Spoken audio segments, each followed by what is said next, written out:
Cambodian rape superstar VannDa warns of scammers trying to defraud fans in his name. Dara superstar rape កម្ពុជាលោក VannDa ចេញសារព្រមានបានចេញសារព្រមានអ្នកបោកប្រាស់ដែលព្យាយាមបន្លំ defraud បន្លំបោកប្រាស់អ្នកគាំទ្រដោយយកឈ្មោះរបស់គាត់បាទជំរាបសួរបងប្អូនចឹងថ្ងៃនេះយើងមានអត្ថបទកសែតមួយទៀតដែលខ្ញុំបានដកស្រង់ពីខ្មែរថៃមបាទព័ត៌មានឥឡូវយើងមកតាមដានទាំងអស់គ្នា Via his management company Cambodian rap superstar VannDa has issued a warning that unscrupulous scammers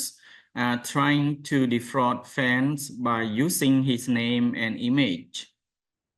តាមរយៈបាទ wire តាមរយៈក្រុមហ៊ុនគ្រប់គ្រងរបស់គាត់តារាល្បីឬក៏តារារ៉េបកម្ពុជាលោក VannDa បានចេញសារព្រមានថាអ្នកបោកប្រាស់គ្មានសីលធម៌អសីលធម៌ unscrupulous កំពុងតែព្យាយាមបោកប្រាស់ឬបន្លំអ្នកគាំទ្រដោយប្រើឈ្មោះនិងរូបភាពរបស់គាត់ The Stars Managers Bormai Production Company Limited has issued an urgent warning stating that they wish to inform our community of a fraudulent scheme involving individuals falsely representing the renowned hip-hop artist VannDa on the Telegram messaging platform អ្នកគ្រប់គ្រងរបស់តារារ៉េប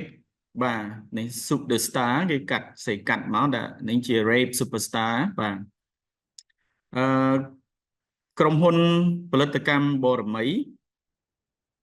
បានចេញនៅសារព្រមានជាបន្ទាន់បាទ urgent ដោយលើកឡើងថាពួកគេសូមជូនដំណឹង they wish to inform our community ពួកគេសូមជូនដំណឹងដល់សហគមន៍របស់យើងស្ដីពីគម្រោងបោកប្រាស់ដែលពាក់ព័ន្ធទៅនឹងបុគ្គលដែលបន្លំបាទ falsely representing បន្លំសិល្បករតារា hip hop ដ៏ល្បីល្បាញឈ្មោះ VannDa នៅតាមវេទិកាផ្ញើសារ Telegram បាទករណីនេះមានច្រើនបាទបងប្អូនមើលពាក្យ issue a warning បាទហ្នឹងចេញសារព្រមានហើយយើងមើលពាក្យ adjective ដែលគេដាក់ urgent នេះបន្ទាន់បាទនេះយើងអាន unscrupulous scammer បាទ scam បងប្អូនអាសាជួបនៅតាមសារអីឃើញជួនកាលវា load មកជា scam បាទ a clever but dishonest way to get money បាទចឹងល្មមយើងប្លុកចោលទៅកុំឆ្លើយតបព្រោះនាំមានបញ្ហា defraud fraudulent scheme នេះជាគុណនាមបាទ fraudulent renowned mean famous Telegram messaging platform វេទិកាផ្ញើសារតាម Telegram These scammers are attempting to deceive fans by offering fake memberships cards and organizing fraudulent gatherings អ្នកបោកប្រាស់ទាំងនេះកំពុងតែព្យាយាម attempting ព្យាយាមបោកប្រាស់អ្នកគាំទ្រដោយផ្ដល់ដោយសន្យាផ្ដល់កាតសមាជិកคล้ายៗហើយនឹងរៀបចំការជួបជុំបោកប្រាស់ fraudulent gatherings Please be aware that VannDa will never ask for personal or financial information through any unofficial or suspicious channel សូមជម្រាបថាបាទ please be aware that ត្រូវដឹងថាលោក VannDa មិនដែលស្នើសុំព័ត៌មានផ្ទាល់ខ្លួនឬក៏ព័ត៌មានដែលទាក់ទងហិរញ្ញវត្ថុតាមរយៈ channel ដែលមិនផ្លូវការឬគួរឲ្យសង្ស័យណាមួយទេ VannDa is an artist under the Burmese production and all official business must be conducted through the company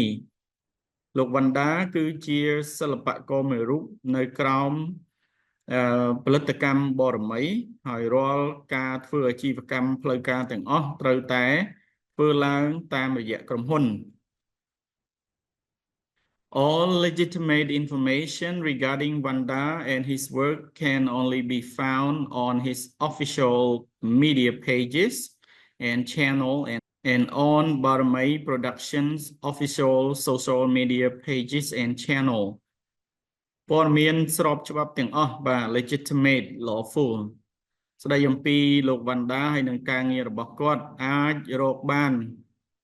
តាមរយៈ page និង channel បណ្ដាញសង្គមផ្លូវការរបស់គាត់ហើយនឹងតាមរយៈ page និង channel ព័ត៌មានផ្សព្វផ្សាយសង្គមផ្លូវការរបស់ផលិតកម្មបរមី We strongly urge fans to exercise caution and refrain from sending money or personal details to any suspicious accounts and protect yourself from falling victim